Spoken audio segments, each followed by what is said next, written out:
Anne Hidalgo dans le collimateur pour sa mauvaise gestion de la capitale. Plusieurs associations ont saisi la justice pour demander la mise sous tutelle de la ville de Paris. Et si la démarche aboutit, la maire parisienne ne pourrait plus prendre aucune décision sans l'aval du préfet.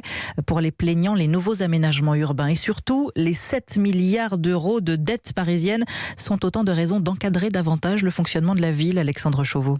C'est une dette colossale, passée de 4,6 à plus de 7 milliards d'euros en 5 ans, qui a poussé 5 associations citoyennes à engager une action en justice. L'annonce intervient alors que l'État multiplie les signaux d'alerte et que l'opposition au Conseil de Paris demande précisément cette mise sous tutelle. Mais la démarche n'a rien de politique, assurent les plaignants, qui dénoncent également la dégradation du patrimoine et l'enlaidissement général de la ville.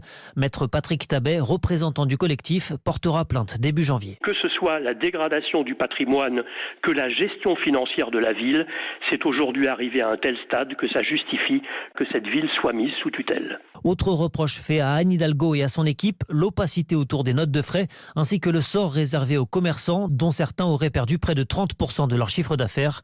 En cause, la suppression des places de stationnement et l'augmentation des embouteillages liés à la création des pistes cyclables.